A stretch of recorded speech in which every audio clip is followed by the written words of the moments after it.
stuff on our side. Yeah, we'll call the police. Well, we can stand out on the curb. Let's go right on out to the curb here. Let's stand right on out here at the curb. Let's stand in front of us now. Go ahead. That blocking the sidewalk is right there. We're not bothering you, don't bother us. Well, you can't make cuts at the bottom to solve the problems that have been created at the top on Wall Street and the banks. All the U.S. corporations that are going overseas making profits and putting that money in the banks in the Cayman Islands. Pretty sure that's what the problem is. I want to know from you why we are here today. No recall! Let's hear it again.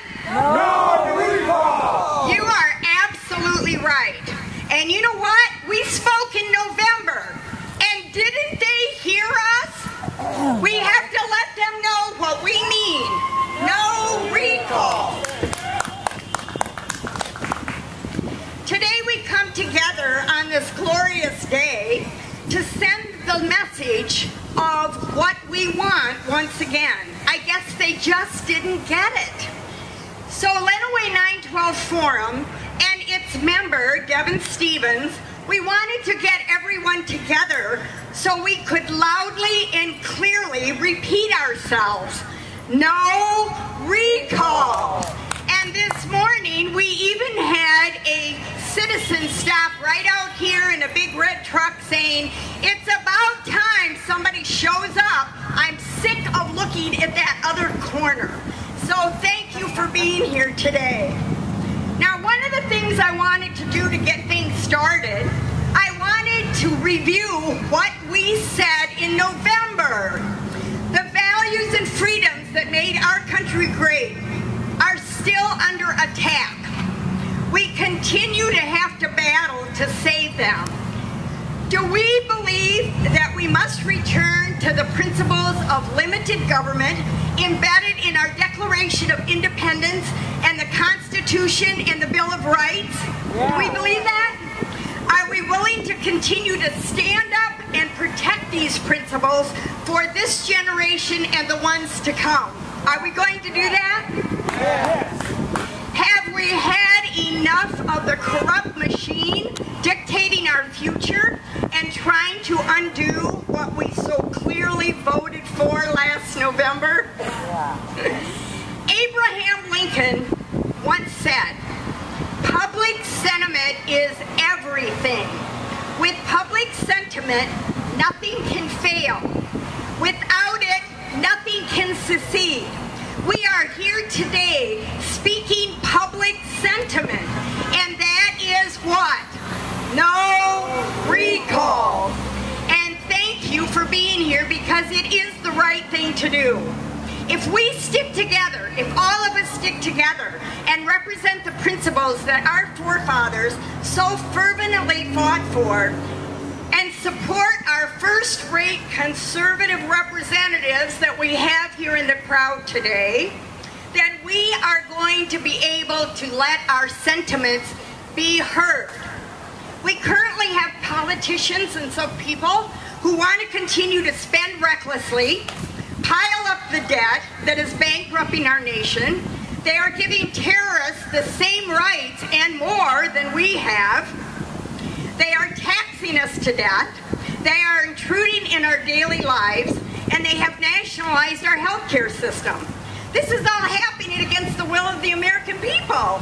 We need those that we elected and that are on our side to stop this train that our opponents are engineering. And P.S., we've got them right out on the corner. Right. We will stand by and we will be heard. The American love for liberty prevailed in our founding, and it is going to prevail again. The way to meet this challenge facing our country and our state is strong conservative leadership and ideas. Do you think that we made that clear in November? Yeah. Did they hear us? No recall. Americans like us who believe in limited government, physical discipline, a strong national defense, and individual freedom are the answers to this solution. We need all hands on deck to continue to fight, and we need to multiply this in 2012. Freedom. Thank you so much, Lenawee County. Thanks for coming out. You know, when we started this 2 weeks ago, the planning process of this rally, we didn't know exactly what shape it would take or who would come or who would speak. We just wanted to show these guys over here and these guys over here that they weren't the majority in November and they're not the majority now.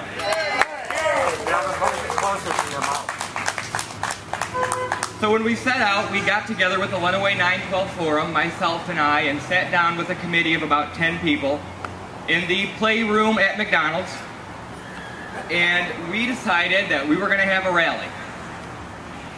We got word when we called in to schedule the rally for today that the other group had been publicly publicizing their rally that was also planned for today, but they had not been responsible enough to reserve the grounds. They thought they had a right to it. So we reserved the grounds and have now forced them and their group to, where else? The Union Labor Building. I have a message to those on the other side. To the liberals who so foolishly thought that Michigan wasn't going to wake up in November. Jennifer Granholm is gone. Get over it. John Kerry is gone. Get over it. Rick Snyder won in November and Bert Bernero lost. Get over it. Bruce Caswell won in November and Doug Spade lost. Get over it. Nancy Jenkins won in November.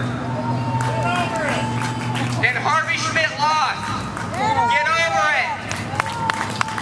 Mike Shirkey won in November and the opposition lost.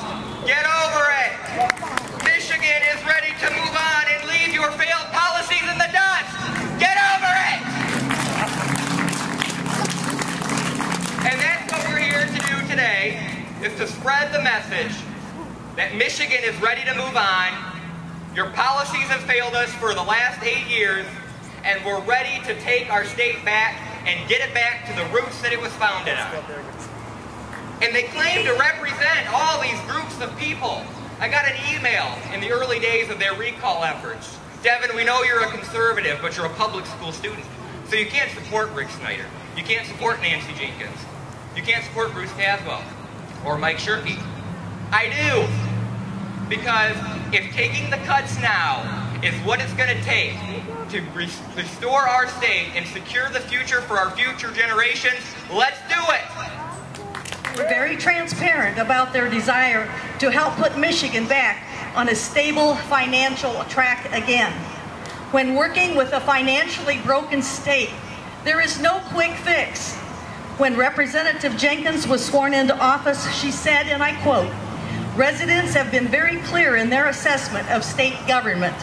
They are looking to us to take the necessary actions to scale back government spending while advocating for smarter public policy." Now that the Michigan House of Representatives have officially come to order, I can begin my part of this important work, end quote. Representative Jenkins is on the House Appropriations Committee, which plays a big role in determining the state's budget. We will hear more from Representative Jenkins when she speaks to us shortly. Senator Caswell, who previously served in the House of Representatives, said his legislative priority would be to, quote, "create a much more job-friendly climate in Michigan," end quote. Here's a sample that Senator Caswell wanted to see happen. Supporting legislation that makes clearer who is and is not covered under workers' compensation, so that workers who are legitimately not covered don't later go to court and get a ruling that they're entitled to benefits. Senator Caswell has worked hard to help put shared sacrifice that Governor Snyder talked about into perspective, so that we can all see where we need to stop being recipients of benefits that are breaking the back of the economy. Our administration is telling us that the gravy bowl is empty. There is no more gravy for the meat and potatoes. And some of us don't have meat to go with the potatoes on our plate anymore. Sacrifices have to be made to put a little gravy back into the bowl for our children and grandchildren. The intentions, ideas, and ideologies of the candidates were never hidden or cloaked in secrecy, unlike what we are experiencing in our current federal government, with backroom deals and unchecked decisions made by Congress which the American people have made very clear they do not support. The point of this decent process is so the voting public knows what our elected officials stand for and what their real mission is. We knew when they ran for office what their goals were. The majority of the voting people accepted their challenges, as was proven at the polls. There will always be disappointments, disagreements, and contention before, during, and after elections. Our elected officials have been in office for 6 months. Do they not deserve more than 6 months on the job of overhauling a broken budget in the billions? Do they really deserve to be recalled at this point? No! Have those who are demanding a recall offered a better plan? No! Have any of you had the opportunity to ask them what they would do differently? You will see shrugs, blank looks, and hear the same thing that you have heard in the last 8 years that put us where we are. Those that rely on sensationalist media stories are understandably very bothered by the Fiscal Accountability Act. Had I also heard that the governor was taking over our hometowns, installing dictators on every corner, and instituting martial law, I too would have been outraged. Like with any new law or big change, it's only natural for the public to ask questions.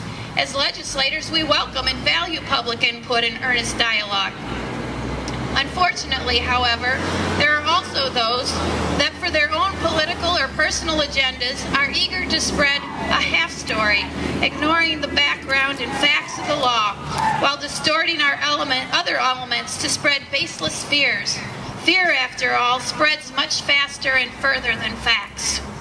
It's a fact, however, that the Fiscal Accountability Act is not a brand new law, but is an updated law that was passed in 1990 as Public Act 72 under Democratic Governor Jim Blanchard. Both the current and previous acts allowed the governor to appoint managers in financial emergencies. Both the current and previous acts are based on the constitutional provision granting the governor the authority to remove an elected official from office.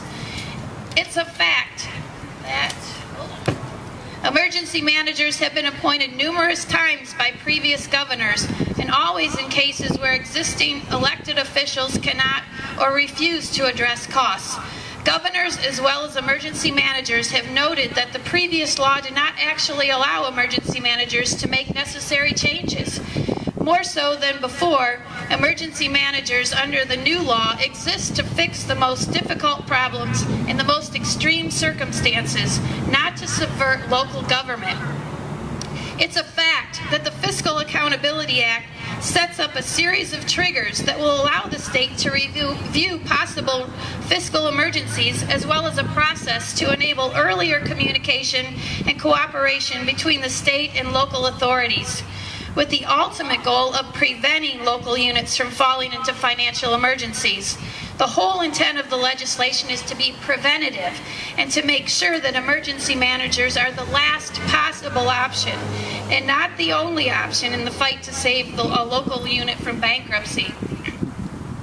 It's a fact that no new financial emergencies have been declared since we passed the Fiscal Accountability Act.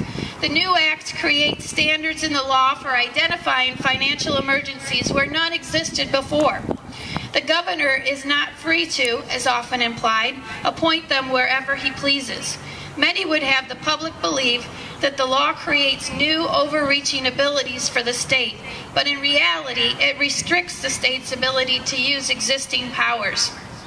It's a fact that the emergency managers are temporary in nature and under the new law can be removed by either the governor or the legislature if necessary. It's also a fact that they cannot remove or supplant elected officials. Only the governor can do this, and has never once in the history of our state invoked this authority. Why aren't they elected? They also cannot strip local officials of any authorities unless those elected officials repeatedly refuse to cooperate and share requested records. It is a fact that the emergency managers have the authority to renegotiate contracts, but they cannot break unions, and they cannot eliminate collective bargaining process. Two very important things must be kept in mind about the aspect of emergency manager authority. One is that declining revenues have already forced many local communities into a state where the remaining deficits can no longer be resolved by cuts alone, and concessions are required. In some communities, particularly those in receivership, almost 90% of budgetary costs are wrapped up in contractual agreements. The second and related point is that local unit unable to negotiate these contracts and resolve its budget can head to bankruptcy court, where all prior negotiations are null and void. Lastly, it's a fact that the law is already working. Empowered to actually resolve the crisis in Benton Harbor, Emergency Manager Joe Harris, appointed under Governor Granholm, has now succeeded in creating a surplus in a city famous for its financial woes. This is a tremendous victory for the people of Benton Harbor, who, according to the most recent polls, and despite the claims of national media, largely support the efforts of Mr. Harris. Despite the evidence so far, I know that there remains a great deal of apprehension about the new law, and I knew that choosing to support it was politically a double-edged sword. I knew that it was easier to say no, and I knew that it would be easier to hide from the responsibility of government. That's the kind of politics that ruled before, and as I'm sure you're well aware, it worked for politicians for a long time, but it did not work for Michigan. That is not why I chose to pursue this office, and it is certainly not why the people of Lenawee County chose to elect me. I made a promise to them and to myself that I would always vote in their best interest and for the good of Michigan. Had I stood with those who opposed these reforms, I would have been telling the people of my district that it was more important to protect negligence where it existed, rather than advocate for accountability and responsibility. Had I stood with those who opposed these reforms, I would have been telling the people of my district that it was more important for me to avoid change than to see it done reasonably and thoughtfully and right. Had I stood with those who opposed these reforms, I would have been telling the people of my district that I was not, as I had promised and they had hoped, a better breed of state legislator. In short, had I not supported these reforms, I would have been choosing political gamesmanship over personal integrity and true representation. Ultimately, the choice could not have been clearer. For me personally, I've had 2 petitions submitted for recall. Both have been rejected on technicalities and language, but I have high confidence that they'll get it right the 3rd time. And so maybe the next time we're gathered under this beautiful maple tree, there'll be another name added to this no recall: Jenkins, Cashwell, Snyder, and maybe even Shirky. On the topic of recall, although I believe that this recall effort is largely a misuse of the intent of recall language in our Constitution, although I believe it is a major distraction and an unnecessary expense, and although I believe that it causes us to not keep our eye on the ball, I also believe that it is the right and privilege of the citizens of the state to exercise such privilege, and I will continue to defend such. But in the event that they get enough signatures to put on the ballot Representative Jenkins, Senator Caswell, or even Governor Snyder, then I say we do the one thing that we do best, and that's beat their butts at the poll.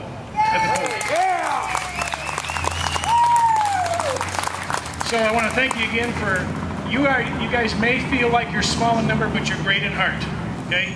And the local minority, the ones that are squeaking the wheel right now, are the ones getting most of the media attention, but they do not represent the majority and the feelings of the people not in this county, but in this entire state. So stand firm, stand strong, and continue the good fight. Thank you very much.